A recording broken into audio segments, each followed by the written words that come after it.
இப்ப நீங்க சொல்லிட்டீங்க. அப்போ இது பிரச்சனை இல்ல. நான் ருத்ராட்சம் போட்டு நான் எப்படி வேணா இருந்துப்பேன். கருங்காலி வேணா எப்படி வேணா இருக்கலாம் அப்படின்னும் போது அது பிரேக் ஆகிற மாதிரி இருக்கலாம். நீ ப்ராப்பரா தாம்பத்தியம் பண்ணா நீ கழட்டணும்னு அவசியம் இல்லை. நீ ஊரெல்லாம் மேய்ஞ்சினா அதை போட்டுட்டு மேய்ஞ்சினா அது தப்பு தானே. இப்போ நீங்க ருத்ராட்சத்துல யாருடைய அம்சமா பாக்குறீங்க? சிவனோட அம்சம். அப்ப சிவன் வந்து ருத்ராட்ச அளவுக்கு திறந்தாழ்ந்தவரா?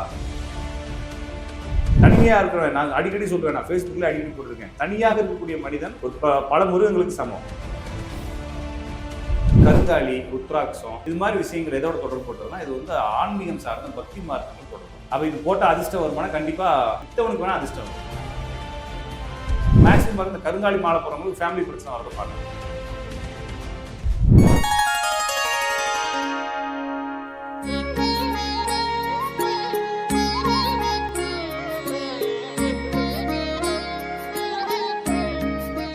ஸ்ரீ வாராய் டிவி நேயர்கள் அனைவருக்கும் வணக்கம். நான் உங்க ஜித்து. இன்னைக்கு நம்ம கூட யார் இருக்காங்கன்னா ராஜ்நாடி பார்த்திபன் சார் இருக்காங்க. வணக்கம் சார். வணக்கம்ங்க. நேரில் எனக்கு வணக்கம். எப்படி இருக்கீங்க? நல்லா இருக்கு. சந்தோஷம் சார். இப்போ ரீசெண்டா நான் பார்த்தேன், என் ஃப்ரெண்ட்ஸ் எல்லாருமே பார்த்தீங்கன்னா அந்த கருங்காலி மாலை வாங்கி போட்டோம் அப்படின்னா நல்லது நடக்கும்னு போட்டு அது போடுறதுக்கு முன்னாடி வரைக்கும் நல்லா தான் இருந்தது. அது போட்டதுக்கு அப்புறம் பார்த்தீங்கன்னா ஒவ்வொருத்தங்களுக்கா விபத்து ஏற்பட்டது. அப்புறம் சில பேர் ருத்ராட்ச மாலை போடுறாங்க, எதுக்கு போடுறோம் ஏன் போடுறோம்னு தெரியாம ஒரு ஸ்ட்ரக்சரா ஃபாலோ பண்ணாம இருக்காங்க. சோ இத பத்தி ஒரு கிளாரிட்டி கொடுக்கலாமா? என்னென்ன இருக்குன்றது. அதாவது வந்து இதுக்கும் ஃபார்ச்சூன்னு சொல்லக்கூடிய அதிர்ஷ்டத்துக்கும் தொடர்பு இல்லை. ஃபர்ஸ்ட் நம்ம புரிஞ்சுக்கணும். இதை ஏதாச்சும் ஒன்று மாட்டினோம்னா அதிர்ஷ்டம் வந்துடும், இதை மாட்டினா கோடீஸ்வரன் ஆயிடலாம் அப்படின்றதுக்கு சம்மந்தம் இல்லை. அப்போ இந்த கருங்காலி, ருத்ராட்சம் இது மாதிரி விஷயங்கள் எதோட தொடர்பு போட்டதுன்னா இது வந்து ஆன்மீகம் சார்ந்த பக்தி மார்க்கங்கள் தொடர்பான. அப்போ இது போட்ட அதிர்ஷ்டம் வருமானா கண்டிப்பா வித்தவனுக்கு வேணா அதிர்ஷ்டம் வரும். வித்தவன் வேணா நிறைய வித்து காசு ஆடுறீங்களா? இப்போ இந்த வைஜெயந்தி மாலைன்னு ஒன்று, வைஜெயந்தி மாலான்னு கேள்விப்பட்டிருப்பீங்க. அது வந்து நம்ம ஊர்ல வந்து 300 ரூபா 400 ரூபா விற்கிது. காசிக்கு நான் ஒரு தடவை போயிருந்தேன். ஒரிஜினலா வைஜெயந்தி மாலா 20 ரூபாய்க்கு அவர் கொடுத்தாரு. அதை சும்மா ஒரு 10 வாங்கிட்டு வருவோம், யாருக்காச்சும் கிஃப்டா கொடுப்போம்னு சொல்லி வாங்கிட்டு வரப்போ கடை அந்த அந்த அந்த என் கூட வந்தவங்களே 200 ரூபா கொடுத்து என்ன வாங்கிட்டாங்க. பக்கத்துலயே எனக்கு ஆட்டம் வியாபாரம் முடிஞ்சிச்சுன்ற மாதிரி. அது என்னன்னா அது எல்லாமே அதுக்கு பின்னால ஏதோ ஒரு சார்ந்த மரபு சார்ந்த நம்பிக்கைகள், பாரம்பரியம் சார்ந்த நம்பிக்கைகள் அல்லது ஆன்மீகம் சார்ந்த நம்பிக்கைகள் இருக்கு. அப்ப இதை வந்து அவங்க யாரோ ஒருத்தவங்க போடுறாங்க, அதுக்கு வேற ஒரு மகத்துவத்தை கொடுத்து இதுல ஃபார்ச்சூன் இருக்கு, அதிர்ஷ்டம் இருக்குன்னு சொல்லி நம்பி போடுறவங்க அப்படிங்கிறவங்களுடைய நிலைமை பரிதாபத்துக்குரியதுதான். நிச்சயம். ஓகேங்களா? அதுக்கு எவ்வளவு செலவு பண்றாங்க, அது ஏன் இப்படி பண்றாங்கன்றது அவங்களுக்கு. இப்ப நாய்க்குட்டி, இந்த நாய் வாங்கினா ராசின்னு நினைக்கிறாங்க சிலர். சில ரகபத்துல நாய்கள் வாங்கினா ராசி, குதிரை வாங்குறப்ப, மாடு வாங்குறப்ப இந்த சுழி வாங்கினா ராசி, இதெல்லாம் பாக்குறாங்க. இதெல்லாம் வந்து என்னன்னா ஒன்றை நாம் பெற்றுக்கொள்வதால் அது ராசியை நமக்கு டிரான்ஸ்ஃபர் பண்ணும் அப்படின்ற ஒரு நம்பிக்கையினுடைய நீட்சி தானே தவிர இது உண்மை இல்லை. இது வந்து நான் என்ன திருப்பி சொல்றது பரிதாபத்துக்குரியது அவங்களுடைய நிலைமை அப்படின்றத சொல்லாம தவிர.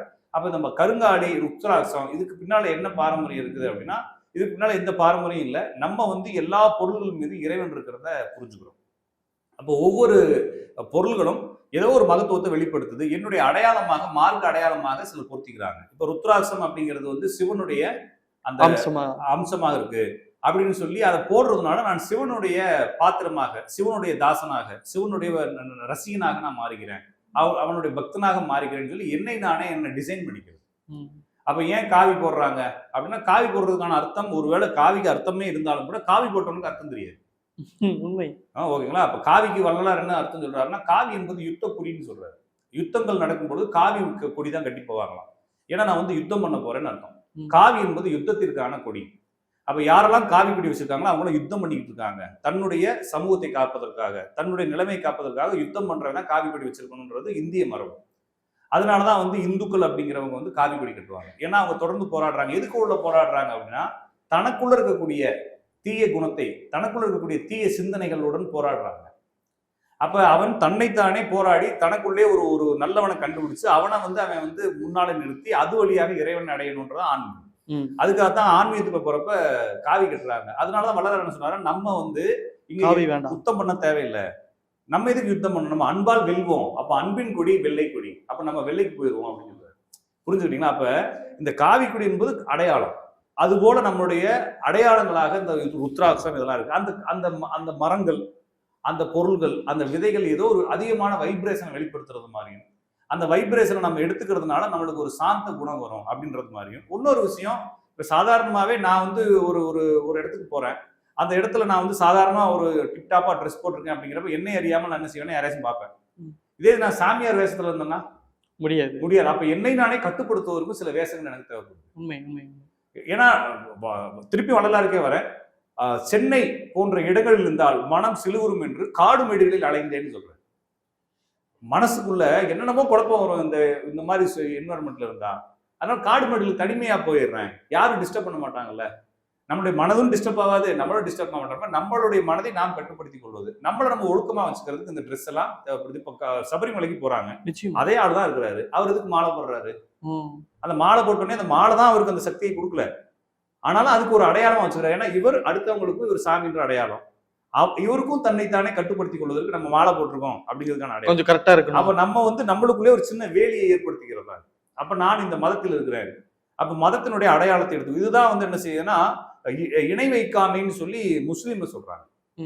முஸ்லீம்ல இணை வைக்காதீர்கள்னு சொல்றாங்க. இணை வைக்காதீர்கள் அப்படின்னு என்ன அர்த்தம்னா, இப்ப நீங்க ருத்ராசத்துல யாருடைய அம்சமா பாக்குறீங்க? சிவனோட அம்சம். அப்ப சிவன் வந்து ருத்ராச அளவுக்கு தரந்தாழ்ந்தவரா? இல்லை. அப்ப இறைவனுக்கு யாருமே மாற்று இல்லை இல்லையா? உண்மை உண்மை. அப்ப அப்ப என்ன சொல்றாரு 8வது இதுல கடவுள் வாழ்த்துல, தனக்கு ஓமை இல்லாதான் தாள் சேர்ந்துன்னு சொல்றாரு. தனக்கு ஓமையாக யாருமே இல்லாதவன் எவனோ அவனுடைய தாளை சேருவதற்கு தான் அந்த பிறவியினுடைய பயன் சொல்றாரு. யாரு? வள்ளுவர். அப்ப தமக்கு ஓமையே இல்லாத ஒருத்தன் தான் இறைவன் இல்லைங்களா? அப்ப தமக்கு ஓமை இல்லாதான் தாள் சேர்ந்துன்றது மாதிரி முஸ்லிம்கள் என்ன சொல்றாங்கன்னா இறைவனுக்கு இணை இல்லை. நிச்சயமா நிச்சயமா. அப்ப ஒரு தாயத்தை கட்டுறீங்க அப்படின்னா இறைவனை நீங்க கேலி செய்யற மாதிரி, ஏளனம் பண்ற மாதிரி. ஏன்னா இறைவன் அதுக்குள்ள இருக்காருன்னு சொல்லி சின்ன பொருள் மேல இறைவன் நீங்க பாய்ச்சிடுறீங்களா? அப்ப சின்ன பொருள்ல எந்த ஒரு இறைவன் ஏகம், அவன் தான் ஒருத்தன் தான் இருக்கிறான். அவன் ஏகமா இருக்கிறான், எல்லாமே இருக்கிறான். ஆனா ஒரு பொருளுக்குள்ளதான் அடங்கி இருக்கிறான். நீங்க இணை வைக்கும் பொழுது அங்க அந்த இறை தத்துவத்தை நீங்க மறுக்கிறீங்க அப்படின்னு சொல்றாங்க.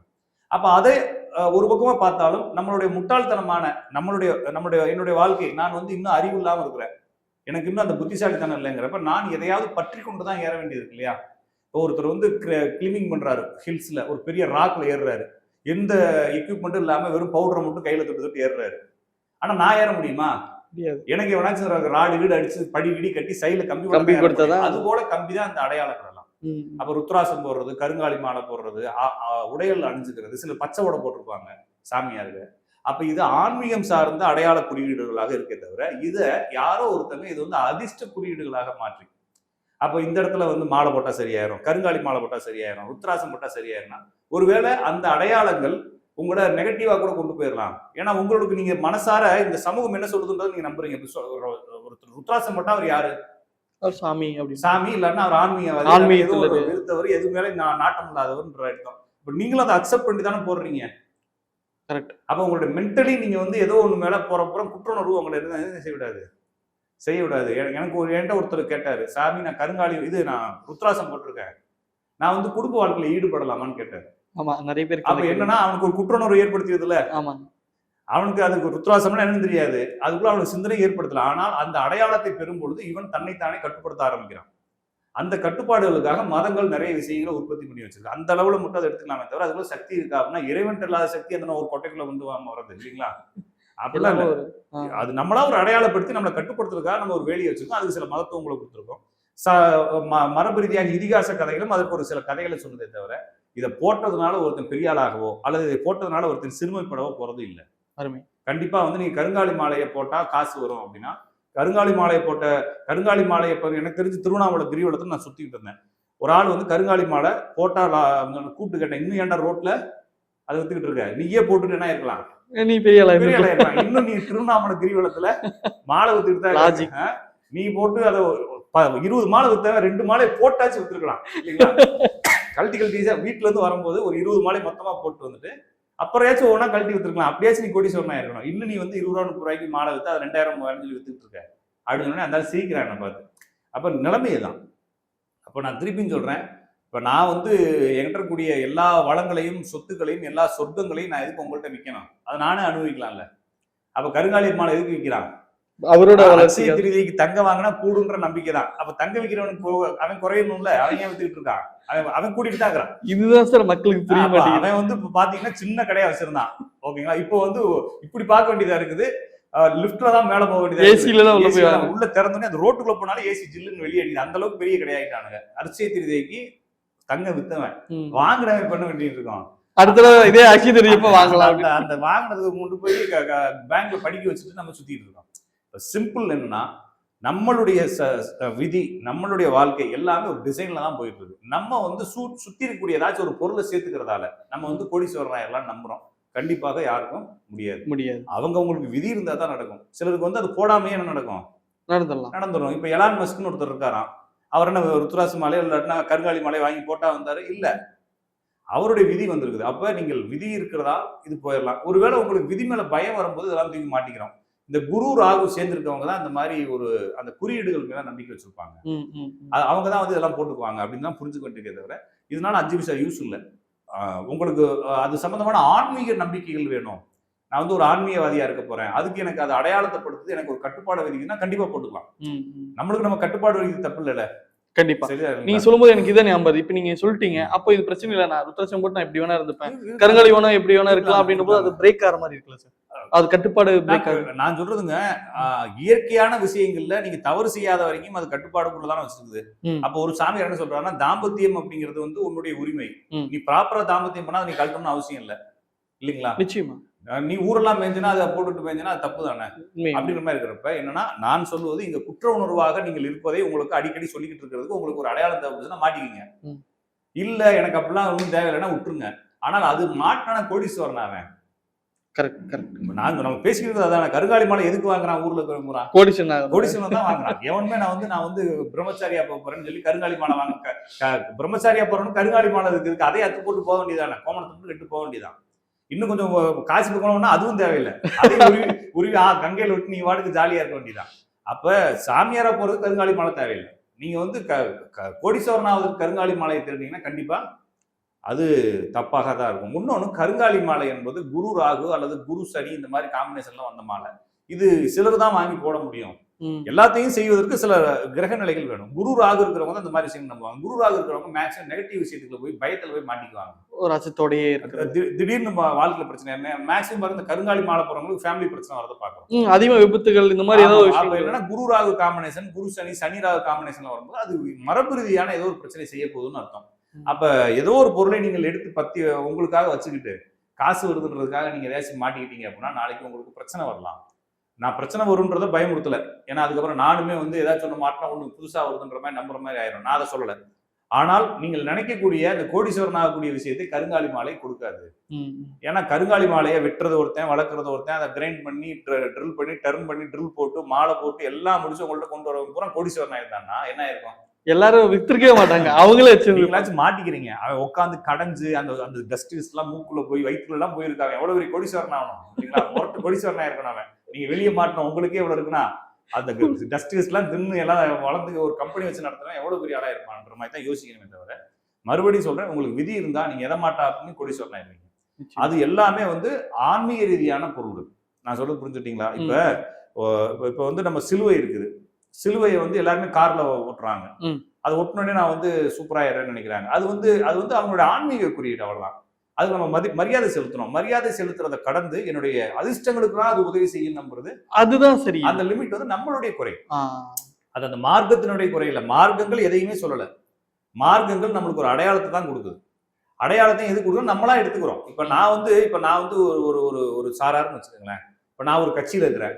ஏன்னா நீங்க அந்த கட்சியில இருக்கிறன்றதுல என்ன செய்வேன், நான் என் கார்ல கொடி கட்டி கரையெல்லாம் வச்சிருப்பேன், பாக்கெட்ல வச்சிருப்பேன், துண்டு போட்டு இதெல்லாம் எதுக்கு அப்படின்னா, நான் அந்த கட்சியை சார்ந்தவன், நான் பறைசாற்றிக்கிட்டே இருக்கிறது போல நான் இந்த மதத்தை சார்ந்தவன், நான் இந்த குலத்தை சார்ந்தவன், நான் இந்த ஜாதியை சார்ந்தவன் சொல்றதுக்கெல்லாம் இந்த குறியீடுகள் உதவுதே தவிர மதமோ மார்க்கமோ எந்த குறியீடுகளையும் உங்களுக்கு உள்ள இருக்கக்கூடிய அன்பையும் உங்களுக்கு உள்ள இருக்கக்கூடிய அந்த ஆற்றலையும் தான் தேடுதே தவிர வெளி அடையாளங்களை மதங்கள் பார்ப்பதில்லை.